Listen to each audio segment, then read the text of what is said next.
Yo, yo, welcome on into the Friday edition here of Winning Bets. Hopefully your Friday is off to a nice start. Hell yeah, the weekend, baby. It's the Friday, the weekend. The weather is beautiful across this country. Love to see that right there. Appreciate you guys kicking off the morning with me. Let's go ahead and make sure we recap yesterday, and then we'll get to Friday's action in the MLB, and also Saturday in the Premier League and Sunday in the Premier League as well. We throw up yesterday's recap where we suffered a loss there in the Europa League. Leverkusen and Royale Union did not go over 2.5 goals. They both were able to get back in the net, but they just couldn't quite find that third goal. The goals came late in that game, both of them coming in that second half, to be fair, as well. So just couldn't quite get there. Unfortunately, the game didn't work out the way the stats wanted to play. Then over there on baseball, Cole Irvin over 1.5 walks, good plus 175 cash right there. And boy, it looked like we were not going to get that cash. And thankfully, I believe it was in the fourth inning where he got both of his walks in that inning. Man was just on his control, combination with the Athletics also swinging at his high fastball. Yeah, man, sweaty, but we eventually got there. In that same game, though, Aller over 3.5 Ks. My man just fell apart. Watch that game on the MLB network, and first inning, gets 2 strikeouts. He's got his breaking ball, breaking really nice. He throws what they call a swerve pitch, and boy, that thing was dropping from 12 to 6 really nicely. And then after the first inning, the breaking balls couldn't find the strike zone. He was still throwing them, but because he wasn't throwing them for strikes, they were laying off of the breaking balls and just sitting fastball and just crushing. I mean, they were barreling everything from innings like 2 through, I think, 4, which is when he got exited that game. They were barreling everything up, watching it. As soon as you heard the ball hit the bat, you knew it was damage. I mean, just lost it. Just absolutely lost it with his breaking stuff. And then, like I said, when you can't throw your breaking stuff for a strike, they're just sitting fastball on you and just destroying this poor kid. So, man, he thought after that first inning, 2 strikeouts, we were going to get a nice good cash right there, but couldn't quite come through for us. And in the process, the Orioles obviously then go up over their F5 team total once Aller lost the strike zone and lost his command and what have you. So that one was a loser right there. Corey Kluber, under 3.5 strikeouts and over 1.5 walks. Neither one of those happened against the Tampa Bay Rays. The strikeouts one was probably the most frustrating of those two because another game in which I watched there on the tablet, hell, his first 3 strikeouts were all against left-handed batters. I mean, while a right-handed pitcher can certainly strike out a left-handed batter, those are ones where you expect to at least be like good, productive outs, not strikeouts. And even the third batter, Brandon Lowe, who he got to strike out, the left-handed batter, he was up 3-0 in the count. Up 3-0 in the count, takes a fastball, fouls off the next pitch, and then strikes out on the next one. I still don't understand why MLB hitters take 3-0 looking. Like, what's coming. All the rest of the pitches in the at-bat, you're trying to guess, figure out what the hell's coming, and then try and figure out, is it going to be up, down, in, or out? 3-0, you're going to get a fastball. I don't understand why they just take that fastball. I've never understood. I'm 40 years old. I'll never understand the logic of just taking a fastball. Okay, yeah, maybe you assume he's just going to throw another ball at some point and, you get the free pass. But not me, man. Major league hitter, you get a 90-some-mile-an-hour fastball thrown right down the middle. I'm smashing that as hard as I can and gonna live with the outcome. I don't understand that one bit. So, hey, in that same game, though, thankfully that Rays went up over that F5 team total. That may be because the money line's a little bit tough to play, right? Rays are off to a 14-0 start. The money line may be a little bit tough, but that F5 team total is about the best bet in baseball. Now 4.97 runs on average they're putting up in the first 5 innings. That's an absolute dream of a bet right there. And then the one just above it right there, Bailey Falter, under 4.5 Ks. Made us work like that one. Boy, if you followed that game, Caster, if you followed that game, you earned that one. You sweated to that one. First strikeout in the first inning. Comes back, strikes out the side. Now after the second inning, you're on the hook. And of course there were several batters after that where he certainly got to 2 strikes. Man, just couldn't put anybody away, where the stats finally showed up, right? He had the tough advantage going into that game because he had just faced those Reds 5 days ago, but then the Reds just don't strike out a ton. So boy, it made us certainly sweat through that one, but that's all right. I'll sweat right onto the cash register with you guys. That certainly feels good. So down on the day, down on the week, and then still got our arbitrage money, which I will be treating out a DraftKings same game parlay. They're like risk-free things. So check for that. It'll come out a little bit later. So plenty of time to get that money back. It's only Friday. We still have 3 full days of betting to go ahead and overcome being down 3 units there on the week, and we'll certainly look to claw back. Let's hop in that comment section, and then let's go ahead and reveal those Premier League bets that we're going to roll with. Good morning, Adrian. Yeah, let's bounce back and make some goddamn money today, Adrian. I feel that energy right there. I feel it. Give us the codes. I don't know what the codes is, so I have no idea what you're talking about. You got your NRFI shirt. Yes, DJ hung out with us on our live NRFI hang where I gave away 3, 4, 5 NRFI shirts. Nice. Let's hit some bangers today and bring that NRFI shirt to the next hang. It'll look good on you, and we could get 6 ounces of glories. Hopefully, Brian, it's a great day coming. Hopefully. My man, yeah, I don't know what codes you're asking. If you want to circle back, yeah, by all means, circle back. There's going to be no Highline podcast this week. It's just been tough to fit in with William, to be quite honest. And there's also be no Between the Posts this week. That one is not going to happen this week because Matt is down in Hilton Head at the RBC Heritage golf event there at the PGA Tour. So that's why we couldn't put together the Between the Posts this week. So I'm, of course, though, going to go ahead and dabble in the Premier League this week. And I'm going to go ahead and take that Everton Fulham under 2.5 goals. You guys remember the last time we did Between the Posts, we cashed this bet. Matt did, at least. I should say Matt cashed the bet. Everton is now 5-0, cashing under 2.5 goals at home under Sean Dice. And this game is obviously at Goodison Park. 5-0. I mean, how can you not ignore that trend? This is going to be another tough matchup for Everton and Fulham because they still don't have Mitrovic, as he's still suspended through his red card that he got up against Manchester United there in the FA Cup. So it's been great. Obviously 5-0 under Sean Dice at home. We'll go ahead and roll with under 2.5 goals. And Chelsea and Brighton, we'll go ahead and roll with over 9.5 corners. Chelsea and Brighton, they hit over 9.5 corners in their matches 61 and 60% of the times. That ranks 4th and 5th best in the Premier League. Chelsea, when they're at home, hell, they hit over 9.5 corners at 73% of the time, which is best in the Premier League. The last 3 head-to-heads have seen 15, 12, and 18 corners between Brighton and Chelsea. So we'll go and roll with over 9.5 corners. And then we'll take a Man City and a little Arsenal moneyline parlay. Arsenal's taking on West Ham. They've just been disastrous all season long in a full-on relegation fight. And obviously like Arsenal to put a lot of pressure on their goal and just continue their really hot form. Then Man City, they're going to rotate. Your Mahrez is going to come in and Alvarez is going to come in. I mean, guys that are just absolute starters on other teams' starting 11, they're going to be, probably coming into this game. The only one guy you don't get is Foden, right? Foden's still dealing with his health issue. It'd be nice to have Foden, but all right, now I'm going to get Jack Grealish. Like, okay. This feels like, remember last season when it was City Arsenal moneyline parlay coming down the stretch, and Matt and I jumped on that one, and it was just betted every weekend. The 2 best clubs, they were going for the Premier League title. It's almost like they were pushing each other every weekend to make sure the other one got the 3 points by them getting 3 points. This is what it kind of feels like this season. So much like City Liverpool last season, I'm going to start off this weekend and maybe go forward with the little City Arsenal moneyline parlay and to see how well it can treat us. If it treats us as well as City Liverpool last year, we'll be quite glad and we'll have a lot of money in our pocket. So that's all I'm going to roll with in the Premier League this weekend. I kind of mentioned on Monday's recap, kind of stay away from the crazy parlays and the over 1.5s and we missed a 3-legged parlay this past week in the Premier League. Just stick to single bets, right? Do the research. If you like the single play, just go ahead and put it in. I like the under 2.5. I like the over 9.5 corners. And then we will dabble with the City Arsenal moneyline parlay. But otherwise, that's it. I am going to watch the Martinsville. Well, I say I'm going to watch it today. Cup practice and qualifying. There is some rain in the area, so don't know if that's going to be impacting today's practice and qualifying. We'll just kind of see. And I've already kind of gotten a look at the matchups. They're awfully tough this year, awfully tough. So we'll see if we get any NASCAR head-to-head plays as well. But that's all we're going to go ahead and roll with today. 3 soccer parlays there in the Premier League this weekend. And, of course, on the payoff pitch, I believe I've got 8 or 9 bets to go ahead and share. I think I've got 10 bets for 9 units because I've got 2 half-unit plays. A couple guys that I think can steal a base today. Actually, right here in the Windy City. I'm taking in the Orioles and taking on the White Sox. I think that is a game that is going to see some stolen base. So come on, hang around to the payoff pitch. Live at 11 a.m. Eastern Time. Live at 11 a.m. Eastern Time. Find out what the Squirrel is going to do to me, right? The Twins beat the shit out of the Yankees, 9-0 after the first inning. I think the game ended 11-2. I'm sure he's going to be chirping pretty loudly on the payoff pitch about the Twins beating the Yankees. So hang on around for that. That'll be in about 10 minutes. Again, I'll give you guys 9 more baseball bets to go ahead and enjoy your Friday night as well. All right, fellas.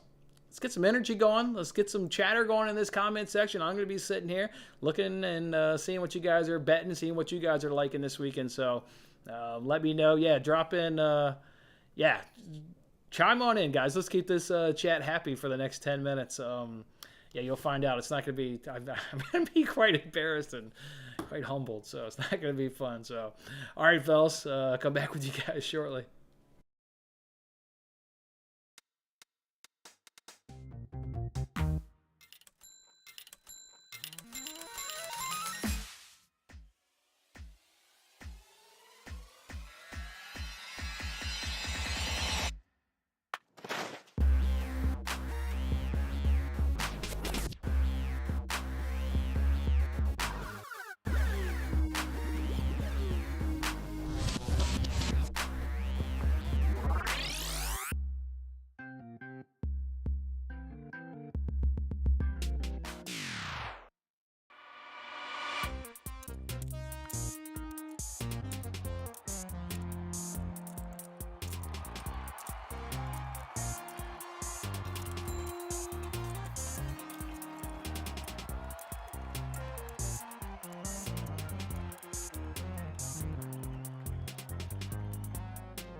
Hey there, everybody. Welcome on into the Friday episode here of the Payoff Pitch, where I'm, of course, Jason, and I'm, of course, the Hockey Squirrel. I'm sure he'll gladly let you know why I look like this when we get to Quick Hits, where we give you guys our opening thoughts. Hell, why don't we just give Squirrel the opportunity right now? Squirrel, what's going on, man? Wonder what could possibly be on your mind today? I don't know, maybe the first inning of the Twins game. What the hell happened to you, man? What's going on over there? Like, I don't even get a chance to win the Yankees money line. Like, it's over in 3 outs. 3 outs and it's over? Or don't even less. get a chance? Yeah. Get that shit off your head. Oh, I don't have to wear it all show? You're going to let me take it off? No, dude. Because I'm going to let you wear this shit all show when it's your turn. You're not going to be able to take that All off. right. Okay. I can't do the show like that, man. Just take it off. Oh, my God. I'll gladly take it off. All right, woo! Yeah. What happened last night? Yankees, Twins. Wow, 9-0 after the first inning. Never seen such a thing. Apparently, people were saying Homeboy had no movement on his pitches. Yeah, sounds like it. Yeah. Man. All right, Squirrel. Boy, well, what's going on, man? here we go. It's Friday, baby. With the Friday show, man. Yeah, I got a lot today, actually. Believe it or not, I actually have some pitcher props today for you. Okay, cool.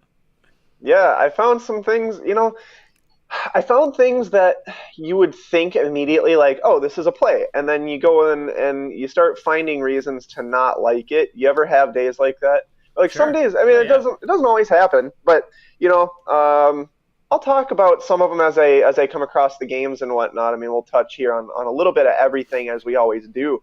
But yeah, there's some things where I'm like, this could be good, but it could go the other way, or vice versa. So we'll get into it. I'm ready to go with around the bases whenever you are. So I got a couple games picked out. And about how my betting's been going this week. Could have gone one way, but yet it went the other way. All right, cool. Guys, we got a lively chat going on today. Keep firing off those comments. Fire off some of those best bets, some of your leans that you like. Tell your buddy to get up onto this chat because we're about to give out some bangers on this great Friday episode here of the Payoff Pitch. All right, around the bases. That's what you want to do? All right, what game you want to kick off the show with? I would like to look at the Pirates and the Cardinals, and I think that there's two different angles you can look at this one from. I was looking at an over, but I was also looking at the Pirates. Either way it goes, you have the most interesting thing in this game is Johan Oviedo, I believe is the pronunciation there. And upon looking into his career-long stats and whatnot, I saw even up until I think last season, he was on two different teams. Well, he started off with the St. Louis Cardinals and now is on the Pittsburgh Pirates, and they're going against the Cardinals. So you would like to think that he knows some of the batters at least on that team. There may be some familiarity, but it does go the other way, right? You would think that they know about Oviedo, may know some tendencies. So this to me, coupled with Jake Woodford's stats, the back of his baseball card, as you always like to say, would indicate to me that there's going to be a good amount of hits. I would expect a good amount of runs. So therefore, I would look at the over in this game. But because of the familiarity and whatnot, I think Oviedo would be the better pitcher to start the game than Woodford, at least as the stats would indicate. But again, Cardinals have great bats. So, maybe over is the play here. I wouldn't shy away from really either. Pirates over the over. But those are kind of the two things I was looking at in this game and the angle. I mean, if you were going to play an angle anyway, with the Pirates starting pitcher and some familiarity on the Cardinals. Pirates get it done yesterday. I know people like to fade teams coming off of Colorado, coming out of Denver and the altitude, and Pirates were certainly able to take advantage of that narrative yesterday as getting a 4-0, 5-0 win, I think, yesterday against the Cardinals. So, all right, let's see. Let's get some runs today, though, by both teams, and go ahead. What's that over at? 8, 8.5, 9? Where are we at? I believe I think I gave this one out on Twitter. It was over 8.5, if I remember right. 8.5, okay. I like it. I mean, you still got two struggling bullpens, so good conditions to go ahead and hit it over. I'm going to go ahead and hit you with 3 F5 team totals. How about that? Let's first start off with the Rockies. It's only asking you to get over 1.5 runs, where the Rockies are averaging 2.46 runs in that first 5 innings. We're obviously getting them against a left-hander here in Marco Gonzalez, where they hit left-handers to the tune of 280. So it's always the time when you want to back the Rockies when they're facing that left-handers. They're hitting good average at 280. They don't strike out at 22%. And Gonzalez, he allows opponents' batting average to be 293 with only a 5.1 K per 9. So he's pitching to contact. You're not getting many swing and misses. Our boy Adam Oler yesterday only got 5 swing and misses somehow in 79 pitches, I believe it was. The hell, this guy's not going to be able to do that. All right, he's going to be able to do the same thing, I should say, at 293 and, again, a 5.1 K per 9. So I'm going to take the Rockies over 1.5 runs in the first 5 innings. I also want to go ahead and do the Padres over 2.5 runs in the first 5 innings. They average 2.93 runs. They're hitting 294 versus left-handers, and, again, striking out very low at 20.5%. They're getting Eric Lauer. Oh, his opponent's batting average is 324, and he's already allowed 3 home runs already, and we'll get to maybe and keep swinging. There's some guys like Juan Soto, even though it's a lefty-on-lefty matchup, he's got great numbers up against him. He's just one of these guys, Machado as well, that's got good numbers off Lauer. So I think the Padres will get 3 or more runs in the first 5 innings, and also like the Diamondbacks, over 2.5 runs. This one you can get actually 1.5 runs over on DraftKings, but I'm going to go for the 2.5 runs when the good plus money when they average 2.69 runs. They're hitting 333 off left-handers, which is 3rd best in the major leagues, striking out 14.5%, and they cashed this bet versus Trevor Rogers last season where they got 5 runs and 4.1 innings pitched. So 3 F5 team totals for you. What else you got in around the bases? Well, you just hit it on the head there. You said Eric Lauers is a guy that I thought was going to play yesterday when it was TBD, or to be decided, and we didn't know who was going to play. So it ends up being today that we get Eric Lauer, and I will absolutely fade him as well. Not only just on that team total that you like, but Michael Walk on the other side is a guy that what did he play for? The Rays, if I remember right. Is that correct? Before? Red Sox, I thought. Or was it? Or maybe the Rays. Red Sox and Rays, maybe. Has he been around? He's been around. I remember watching games in the previous seasons here, and the dude got rocked every single time. Like it wasn't good, you know. And I know things change. Players have different seasons and whatnot, but I just don't remember him being very good overall. And Lauer is much the same. This is an over 8.5 that I gave out, so I went with the full game. But I do expect hits. I do expect runs from both sides there. So kind of along the same track, not exactly the same pick. So if you like the Padres to get it done, maybe the team total is your angle, but I'll take the full game combined total 8.5. I got it -110. I gave it out on Twitter about an hour ago. So again, make sure you are following us on the social media channels. I gave out a TikTok yesterday. The Diamondbacks over 8.5. I don't think I put it in my thing here, but I got over 8.5. It's now 9. So that was one I gave out a full day ago. Okay. Love it. All right. Let's go ahead and talk Phillies versus Reds. We talked about them yesterday, how this is a system play for me. Cashed yesterday their F5 over. We cashed Bailey Falter in that same game under his strikeout total. I'm going to do the F5 over today of over 4.5 runs. Again, this is a system play, so not a ton of analysis on there. Guys are accustomed to kind of how I attack this angle and this approach right here. You got Walker and Overton on the mound today, which is worse than when you had Lodolo on the mound yesterday. Overton's not half as good as Lodolo was, and Lodolo was still getting strikeouts yesterday. He was getting hit, but man, he was still racking them up. There's going to be offense in this game. You saw it yesterday. You know how this kind of plays out. Again, system play for me, so I'll take the F5 over 4.5 runs there in the Phillies and Reds. Shut up and pitch time. Time to give these guys some pitching props. You said you had some today. What you got?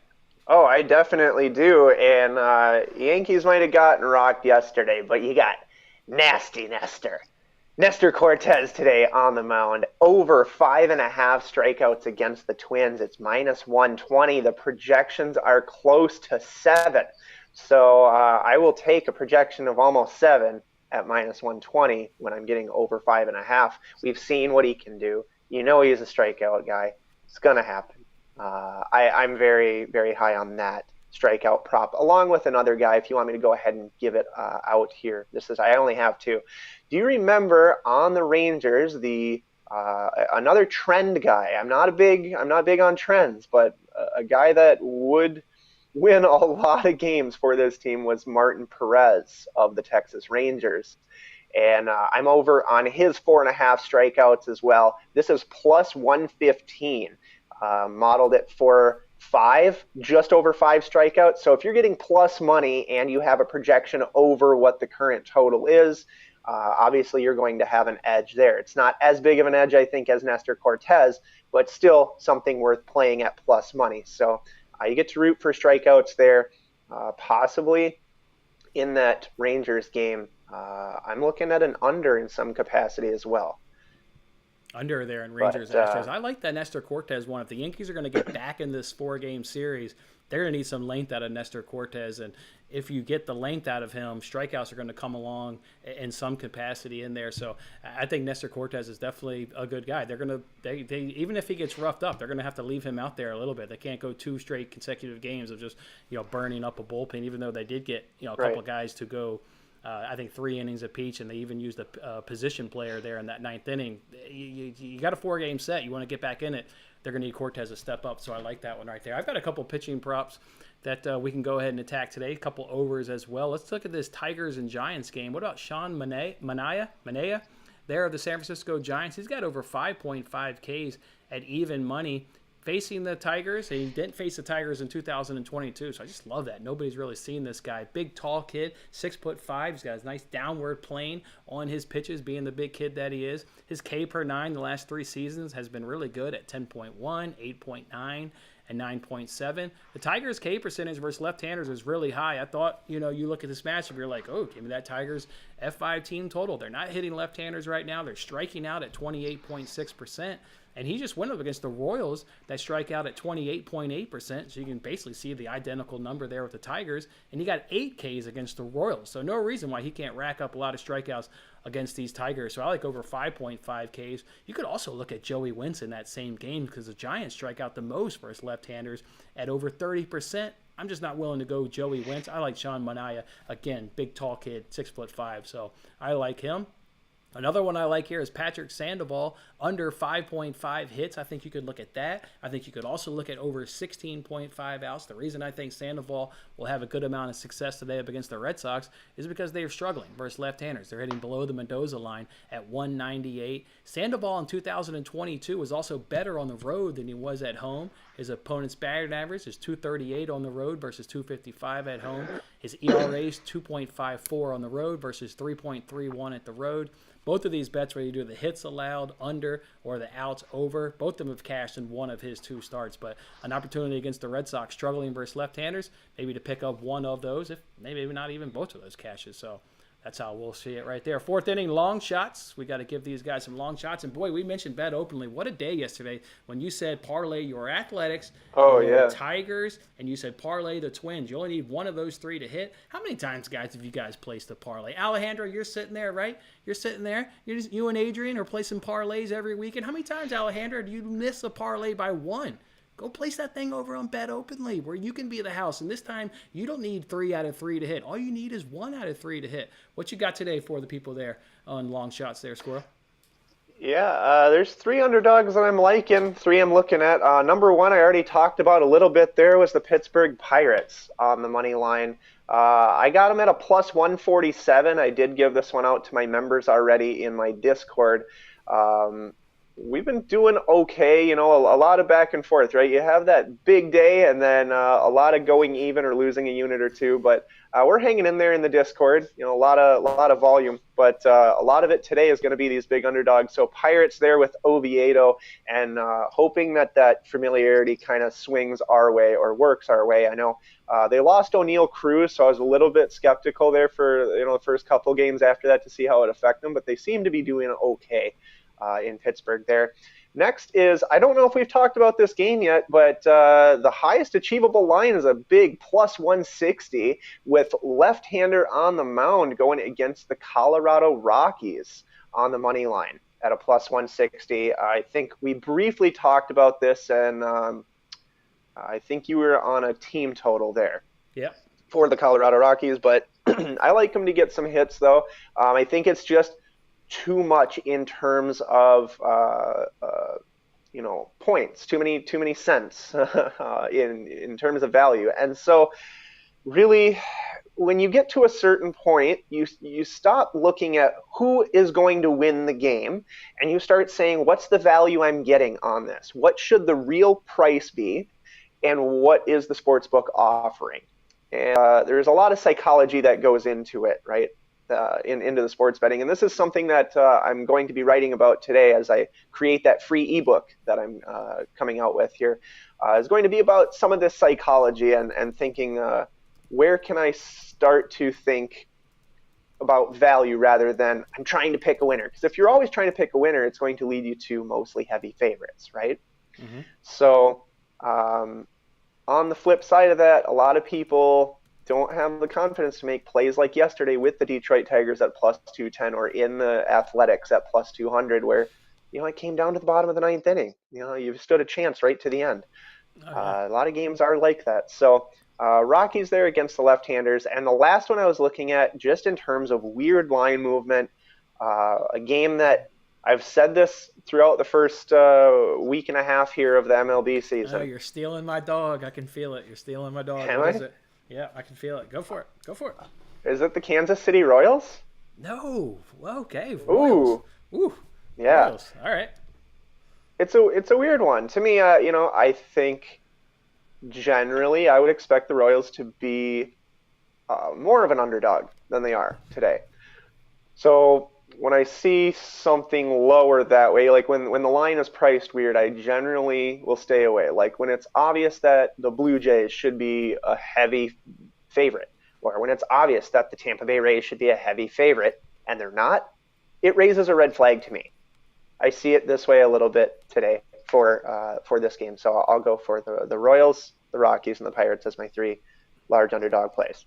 a Royals bullpen that is no longer bottom 3, bottom 5 across all major categories that you look for in a bullpen. They're starting to improve, so could be a sneaky one. All right, you didn't steal my dog. How about those Cubbies going into L.A. and knocking off the Dodgers at a good plus 140 price? Nobody, not even the Tampa Bay Rays, hit right-handers better than the Cubs do right now. They hit 303. The only team hitting over 300 versus right-handers is those Cubs. They score early, and often they slash 420, or they slug 421. They do not strike out versus right-handers, only 19.1%. They average 3 runs scored in the first 5, so to go along with the good YRFI, they keep it going through those first 5. And the Dodgers versus left-handers, they're going to go against Justin Steele today. They only hit 182 versus left-handers. That ranks 29th in the major leagues. And Justin Steele, at least from knowing the kid here locally, he can strike you out. He can keep the ball low in the strike zone and get a lot of ground balls. So a team that's struggling versus left-handers, this could be a tough matchup where they're throwing out Syndergaard,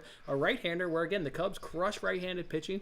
We know Syndergaard can't keep guys on the bases. When they do get on the base, they're always looking to steal. Nobody allows more stolen bases since 2020 than since Syndergaard. So I really like this. And Steele's coming off 2 good outings. A good outing against the Brewers, a good outing against the Rangers. And then when this becomes a bullpen game, how about the ERA advantage, 3.9 to the Cubs versus 6.39 to the Dodgers? How about a 4.13 whip versus 3.83? The advantage going to the Cubs there. Whip is 1.03. Dodgers 1.66, ranks 29th in the majors. And then opponent's batting average. Dodgers are dead last at 309, where the Cubs check in at 221. So it feels like I'm getting starter, bullpen, and offense advantage. Cubs plus 140. I think that's going to be your best dog today. I like the Cubs today, too. Yeah, it's not one that I mentioned. I forgot to, but I do like that one. So I would back it as well. All right, cool. What do you have for your keep swinging? You got any guys that are going to get a hit, not get a hit? Maybe... Not particularly in terms of odds. I've only been looking at the stats compared to the pitchers and whatnot. We talked about the Rockies liking the left-handers and whatnot. You find guys like Mike Moustakas and whatnot for the Rockies there. I would look at Chris Bryant. I think he's going to have a day. Sure. Yeah, go ahead with a couple of years then. There's a couple of guys that, might not get a hit. To go under, and generally props. I think there was a crazy stat. It wasn't MLB, it was NFL. I don't know if it was all props just combined or like the main props, receiving yards, rushing yards, things like that. But I think it was like 65% of NFL props went under last year. Some crazy. I mean, it was insane. It was a really, really high number, and they went under. But it was NFL. But generally, this is where sharp bettors will tell you want to be on unders because of that reason. It's just everything gets inflated up. Everybody wants action and to see performances. Absolutely. So, yeah, the unders are definitely – you come in behind and scoop up all that value for the unders. All right, well, I'll pick up the slack here a little bit here and keep swinging. Let's do some guys that can get a stolen base and – we've targeted Noah Syndergaard his first going 2 against starts. Syndergaard. I already knew that was coming. Why would you hop off of that? Again, he's giving up the You wouldn't. No, bases. You wouldn't. You wouldn't. So we know him. He's already allowed 3 stolen bases in his first 2 starts. Again, we've gotten cashes. We're going to target Nico Horner. They're the Chicago Cubs. He's going to go ahead and steal a base. He's tied for 5th most in the major leagues. He's already got 5 stolen bases. This team is tied for 9th overall in the bigs. They get on base and they look to steal. Again, you got to target Syndergaard when he's on the mound. Other guys you want to go ahead and target to steal a base. How about Jorge Mateo? They're the Baltimore Orioles. And his teammate there in Cedric Mullins. Both of those guys to steal a base. Clevenger's already allowed 4 through his first couple starts in 2023, which ranks 3rd most in the AL. The Orioles are number 1 in baseball and stealing bases. They've got 19. Mateo is first in all of Major League with 7, and his teammate Mullins is right behind him with 6. And watching that game yesterday against the Athletics, they get on the base and they put pressure on that opposing pitcher and they look to swipe a bag. So I like that. Clevenger. I remember Mullins being pretty fast, right? I think he's got 6 and 7, so I think between them he seems fast. I remember him being quick. And another good little advantage here you get with these 2 Oriole players is Clevenger in his first 2 starts. He's walked 2 batters and 3 batters. Well, the Orioles, and watching that game yesterday, their broadcasting crew said they see the most pitches per plate appearance at 4.1. they're going to be looking to maybe draw some walks, get on base, and swipe some backs. You could even do Clevenger over 1.5 walks at minus 125. With how the Orioles take on pitches per plate appearance, this guy's drawing walks. I think that could also be a nice little pitching prop for you there, taking over his walk. So he's going to put some guys on bases. Let's hope he puts Mateo and Mullins on base, and there's an opportunity for them to go ahead and swipe a bag. If you don't like stolen bases, or if you don't have those available to you, what about Nelson Cruz up against Eric Lauer? How about 5 for 8, 1 double and a home run? He's not normally a starter, but they're going to look at that and say, we got to get this guy in the lineup. So Matt Carpenter, you're to the bench. Nelson Cruz is up. You're going to keep smashing Eric Lauer. And Martin Maldonado, he's 10 for 21 against Martin Perez. That's to the tune of 476. So maybe a couple guys that can get some hits for you. All right, 6th inning. It's a steal. What you got today? What's a steal? It's weird because I have 2. Nice. You're getting 2 teams that are good at good prices, I think. One of the weirdest things in terms of line movement, you have a ceiling of where there's going to be a buyback, right? Like, always is. Any side can be a sharp side at the right price. This makes sense to you, right? Like, you know, if there's over movement, this happens all the time in the NBA, like LeBron James goes out and you know that line is probably going to move 3, 4, 5 points, whatever it might be. But 6 or 7 points is an over movement, so there would be a buyback, right? At some point, it's too much. One of these games that I think I'm seeing the buyback on is the Boston Red Sox, because they came out, I think, minus 115-ish. They've now come all the way to some plus money, like plus 106, plus 105, and now it's starting to go back the other way. So you can have a sharp side on both sides of the same game. Oh, yeah. It just depends on what the price is. So that's one in terms of line movement that I'm looking at is the Boston Red Sox. The other one that I would not say bet this now, but with the hype train of the Rays, they're now coming across the Blue Jays, who have a chance with Jose Barrios to actually end their streak, I think anyway. And I would wait up until that first pitch, and if you find a ton of public money flooding in on the Rays until they lose, you might be able to get a real good price on the Blue Jays there. So I would call that a steal if it continues to raise and you're getting further and further plus money on the Blue Jays, because, again, there's got to be a buyback price at some point. It's just too much for a good team. So, you know, I think Barrios is a great pitcher. Obviously, you've got guys on that team that can hit like crazy. Vlad Guerrero, you have Alejandro Kirk is great for base hits. Obviously, Bo Bichette, all these guys. It's not a bad team. If you're getting great plus money on that, especially at game time, I would certainly try to fade the public on that, regardless of how many games in a row they've won on the Rays. Okay, I like how you brought up the Angels and the Red Sox. That one game feels like an under, and I know in the comment section we got some people talking about a NRFI. I mentioned how the Red Sox hit 198 versus left-handers. Hell, the Angels hit 194 versus right-handers. Both teams below the Mendoza line. That one smells like a good little under, and we could get a pitching duel. My steal is always going to be the NRFI of the day. I'm going to do Giants-Tigers today. Giants-Tigers is my NRFI of the day. Tigers are dead last in the first inning. They only score 0.17 runs. The Giants are 15th at 0.58. You've got the Giants hitting 212 off left-handers. Tigers are hitting 250 off left-handers. Both of these teams with a very high K percentage. I already mentioned liking both pitchers to probably go over their K prop. You got 28.6% and 31.8% for their K numbers. And both Manea and Wentz, they have not given up a run so far in the first inning this season. So the NRFI of the day, 6 outs of glory, is Giants and Tigers. All right, 7th inning. This is what everybody wants to know. Best bet. Pushing all my chips in on this play, Squirrel. What am I pushing them in on? I would say the San Francisco Giants money line. You've already talked about Manea. You're looking at the Tigers coming off of a pretty big win against a good team yesterday, but it doesn't change the fact that they're still a 3-9 ball club. I don't expect a hell of a lot out of them. I think that obviously the Giants are the team that you would expect to produce.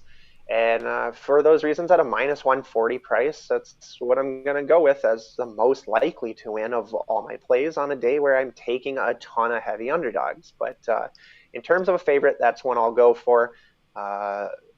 Otherwise, in terms of, you just talked about a NRFI, I was looking at that Astros and Rangers NRFI.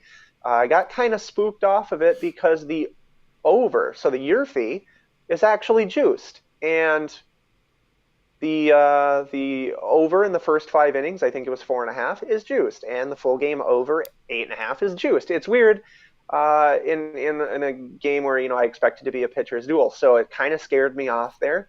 So I didn't roll with that. A YRFI I like was the Brewers and Padres with Lauer and whoever. Yeah. So yeah, but in terms of most likely to win, I'll say the Giants money line at 140. Okay, my best bet is I'm going to stay with those Rays. I don't really care if they win the ball game, but they're going to keep cashing F5 team totals for me at a good plus money price, and they're going to get over 2.5 runs. I don't understand why we're getting this at plus money. The Rays averaged 4.92 runs in that first 5. Nobody's better. Barrios, 2 starts, 4 innings pitched, 6 hits, 4 earned runs, and a home run against the Angels. 5.2 innings pitched, 9 hits, 8 earned runs against the Royals. Those two teams hit 194 and 215 off right-handers. We know the Rays are a whole hell of a lot goddamn better than that, and they're getting a good friend in Barrios that they know all well here in the AL East. So I'm going to keep riding the hottest team in baseball. I less of a money line player, more of a totals kind of guy. So I'm going to keep working with a bet that has just treated me awfully good this season so far. So Rays F5 team total for me. It's going to be the best bet today. Double play. We like to give the people a parlay. Hop on over to Bet Openly. What are we placing with this parlay there, Squirrel? If I were making a 2-team parlay, I would take the Brewers and Padres over, and I would take the Diamondbacks and Marlins over. If I were to have done this at the prices I got them at, I would not only have a better line, but I would also have I'd have better juice on both plays and a better line. So I would have gotten over 8.5 on the Diamondbacks and Marlins, and I would have gotten even odds on the Brewers and Padres instead of minus 115 or whatnot. But even if you did it at the current line and the current prices, you're still getting plus 250 on 2 totals to go over. With pitching that I think is going to get you there, and bets for that reason. So, okay. For that matter. Hey, check it out. Royals just fell hard, by the way. So if you're not on that money line, go do it now. Otherwise, it's about to change in like 60 seconds. I love that. All right, I'm going to stay away from money lines. I've been kind of swinging and missing on money lines. I'm going to do Trevor Rogers of the Miami Marlins to have under 5.5 Ks, and I'm parlaying him with Eric Lauer of the Brewers to have over 4.5 hits allowed. That parlay comes in at plus 189. Rogers has already cashed this in both of his games where he's been able to stay under 5.5 Ks. And last season, he had 23 starts. This stayed under at 18 of those 23 starts, including a start last season against the Diamondbacks. And the Diamondbacks, again, third best versus left-handers, only striking out 14.5%. So we'll take Trevor Rogers under 5.5 Ks and Eric Lauer over 4.5 hits allowed. It's cashed in both of his starts. Mentioned the Padres, they're hitting 294 versus left-handers, which is better than the Cubs and the Cardinals, who both got over 4.5 hits off of him earlier this season. And in his 29 starts last season, it cashed in 20 of the 29 starts, including a start against the Padres last season. So I'll take those two pitching props, parlay them together at a good plus 189 price. Let's go ahead and get to rapid fire, where we'll talk about all these games from an over-unders. We've got a comment in the section asking about Mets A's over 8. We got another one asking about Guardians F5 over. Let's go ahead and get to all that here in the payoff pitch while I throw. Whoa, that's not what I wanted to do. I wanted to put my bets on the screen. Mets and A's. Squirrel, I never got over. Your bets. You want to rifle them off? And I'll throw them on the screen. Oh, geez. I have so many. Okay. Yeah, let's do... Well, I did the pitching props. So Nestor Cortez over 5.5 strikeouts. I mean, that's minus 120. Okay. I went with Martin Perez over 4.5 strikeouts. Plus 115. Okay. I like the Brewers and Padres over 8.5. A lot of underdogs, I got the Royals plus 125. You and I took the Cubs plus 144. I did not take the Cubs. Cubs are plus 124 now? Wow, I did the research. No, 144. I got 144. Yeah, I wouldn't take them at 124. That makes sense. Okay. Yeah. These up on the screen. Yeah, and we'll go through all of these in the we'll go through all the games in the rapid fire here. So. Heck yeah. Love rapid fire. I love Yeah. getting off of this show, sitting back, grabbing my phone, and putting in a little rapid fire parlay just to have a little fun on a day. So, I really thought you were gonna say I love getting off this show, sitting back and grabbing a beer. I was like, but it's only 10:30, buddy. oh yeah, no, that's way too early for that. All right, then those are the Squirrels bets. Some of the ones he gave out. All right, let's do rapid fire. Come back, catch through some of these comments there from Nick and Adrian. Let's start it off here with Giants and Tigers. Giants minus 145, Tigers plus 125 with an over/under of 9. I'm going to take the under. God, I wish the Tigers were better. Tigers are only 2. I wish they were a little bit better. I would take that F5 team total, but I'm going to take the under 9 in this one. You're on Giants money line. You got a thing on the total? I don't. No. Okay, nothing on total right there. Diamondbacks and Marlins with an over/under of 9. Diamondbacks plus 144. Marlins come in at minus 170. I'm taking the over 9, but I'm also dabbling in that Diamondbacks plus 145. Absolutely. Yep. Diamondbacks money line, and I got the over 8.5, so I'm sitting happy there. And I gave that out yesterday, yesterday afternoon. So approaching like 24 hours at this point. Mm-hmm. All right, cool. Phillies and Reds over/under of 10. Phillies minus 150. Reds plus 130. I'm taking that full game over. There's a reason why yesterday it was at 8 and today's is at 10. These pitchers, Walker and Overton, are nowhere near yesterday's pitchers. So yeah, this one's gonna have runs, familiarity, all of it. Sign me up. Okay, I'll follow you on that one because it's not a game I really dove into too hard. Twins, Yankees, over/under of 8.5. Twins plus 155. Yankees minus 180. How do I pick this game today? Didn't treat me very well yesterday. Louis Varland. Who the hell's this guy there, Squirrel? Who's Louis Varland? Saw him at the tail end of last year, so he's not completely brand new, but is not, our elite guys. He's no Pablo Lopez or anything. I think this may very well go the other way. I'm not saying 11-1 Yankees, but I think I would probably lean an over and just play the Cortez prop on the strikeouts. But I think I'd go over the 8.5 there. Okay. Yeah, Twins are struggling way too much for my liking versus left-handers. But that being said, they only had 43 plate appearances in their last 10 versus left-handers. That's why I thought it was a little bit hard to maybe trust the numbers. But I am going to trust the numbers, and the Yankees are going to go ahead and cover that run line at plus 110. They're going to hit Varland and cover a run line. Guardians and Nationals with an over/under of 9.5. Guardians coming at minus 155. Nationals coming at plus 135. Guardians in the last 10 days are hitting 204 versus right-handers. That's why I didn't gravitate towards that F5 over. I like to find teams that are hitting the ball obviously really well and then pair them up with the so-so to bad pitcher, and that's not what you get in this case. So I laid off that F5 over there, Nick, but I still like the Guardians. The bullpen is just too elite for my liking, so I like the Guardians to get the win. Yep. Yeah, I like him to get the win. I don't like him at minus 160. That's too much to pay, for myself. Yeah, I don't really have too much in the game, but I like the Guardians to win, just not at the price. Rays and Blue Jays over/under of 9. Rays minus 130. Blue Jays coming in at plus 110. I don't get. Yeah, I mean, yeah, it's an over for me. Over 9 for me. I don't want to force, and I would need like plus 120 to take the Blue Jays probably. I'm going to wait until the evening. I think a lot of money will come in on the Rays, and I will probably be on the Blue Jays at game time. All you're going to hear all day today is the Rays hitting and Barrios is trash, and the money will pour in on the Rays. Exactly. Everybody's going to talk about how Barrios – I mean, you heard the numbers I just gave out. Everybody's going to talk about those god-awful numbers. And they're god-awful last season, too. It's not just a 2-game blip to start the season. All right, so it's plus 110. There will be a buyback price, and I think it's around 120.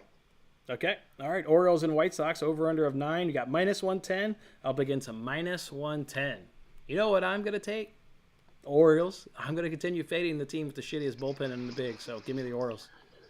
Yeah, and the thing that sucks about having to fade the White Sox so much is they're really good at getting hits. They get a lot of hits, they get on base, but they're not bringing the guys home, and then you compare that, couple it with a shitty bullpen, and it's just, it's a frustrating team right now. So I'll take the Orioles too. Yeah, I mean, the reason they're not getting guys home is when I talk about major categories, average, slugging, they only slug 354. Ain't nobody bringing any power to that goddamn plate. fair for the White Sox, and kind of need that in today's baseball. It's hard to string 5 hits together against a pitcher. Like, you need the guy that can come up and get you the big home run or even the big double, and White Sox don't have any power right now in that lineup. So, yeah, Orioles for me all day. Angels and Red Sox, I'm going under 2 struggling offenses. I'm taking the under 9. It's minus 115 for the Angels, minus 105 for the Red Sox. I don't know. Just taking the under. This is where I was saying, I had found plus 106 for the Red Sox, and I'm sure you could get plus money on Bet Openly if you really wanted, and I probably will. I'll go try to see if I can get somebody to accept that on the Red Sox at plus money again. Where there's that buyback price. This is where I talked about in the It's a Steal. Red Sox opened like 115, so I don't really know why it's such a massive swing for the Angels, but if you can find the Red Sox at plus money, I don't mind it. Okay. What about the Braves and the Royals right here with an over-under of 9? Braves at minus 130. Royals come in at plus 110. I like this one to stay under 9. Braves have cooled off dramatically. I mean, maybe they got the benefit of facing the Nationals to open up the series, and their numbers have come way down, only hitting 237 versus right-handers. Expect Charlie Morton to continue striking out a lot of batters like he did in his second appearance this season against the struggling Royals. I'm taking the under 9. Remember I just said the Royals are going to drop in like 60 seconds? Yeah. What is it? That price is plus 110, right? You just said? Yep. I took plus 125, so I'm sitting all right. Yeah, it fell quick. You called it. Okay. So you like the Royals in that match against the Braves, Rangers, and Astros? Absolutely. Now I do. I'll take the EV. Hell yeah. Where we got Rangers and Astros over under of 8.5. Rangers at plus 140. Astros at minus 165. I looked this one up, and Perez seems to have the Astros numbers. It seems a fair number of times in 2022. Yeah, to everybody's numbers, especially I think if I remember right, the trend was on the road. It was on the road. He just dominated last year. It was again one of those crazy outlier statistics of like 18-2, 16-2. He carried the shit out of this team. The Rangers were winning on the road. As a result directly of him, as far as I can tell. I don't think that's coincidence, that you go 16-2 when this guy starts. So I have him on the strikeouts. I like, could the Rangers win? Absolutely they could. I think the unders are better plays, though, whether you do it as a NRFI, a first 5, or a full game. The thing, again, that scared me off was that the overs are juiced. Why? I don't know. With good pitching like that, I guess people try to just back the offensive numbers, or I don't know, but maybe people aren't factoring the pitchers. Not sure, but I think the earlier you can do it, the more you can condense it down to 1 inning or 5 innings. I feel more sketched out about a full game under, though. All right, so you'll take the under in terms of rapid fire. I'm taking the Rangers money line at plus 140. Pirates and Cardinals over under of 9. Pirates plus 135. Cardinals minus 155. Moves like Cardinals on the bounce. What do you have as a Pirates price for the money line? 135. Whew, geez. Yeah, I got 147 plus 147. That was bet online offshore, but still, I'm sitting on the Pirates on the money line today. I also like the over because of the pitching. Yeah, that's what I was gonna say. I like the over. So. I'm taking over 9. All right, Mets and Athletics with an over-under of 8. Mets are minus 225. Athletics are plus 190. And watching that Athletics-Orioles game yesterday, the Athletics scored a run in the first inning of every game in that series in Baltimore. This team is coming out hot. I'm liking runs in this game. Give me the over 8. I do too. Yep, absolutely. I'm on the over and gave that one out on Twitter and gave it out here on the show. So love that. Brewers and Padres are with an over-under of 8.5. Brewers plus 140. Padres minus 165. Over. I'll take the over 8.5. Oh, sorry. I thought that was the game we were talking about. You were talking about the Athletics? Yeah, Mets and Athletics with an over-under of 8. Oh, sorry about that. I don't know who Kodai Senga is. Do you? Is he new?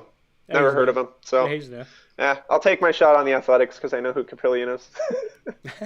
So you like him at plus 190. Okay. What about Cubs and Dodgers with an over-under of 8.5, plus 140, and then minus 165 for the Dodgers? I already talked about liking the Cubs, so I'm just going to stick to Cubs money line for me on that one.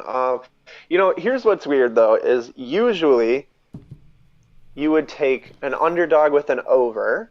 Mm-hmm. You understand that correlation because you're expecting the favorite to score runs, and then you want the underdog to win, so there's going to be runs. Today, though, it goes in reverse. I think it's a special case. It's a little bit strange. The Cubs on the money line I like, but I also have the under in the same game, which is a little bit atypical. Mm-hmm. But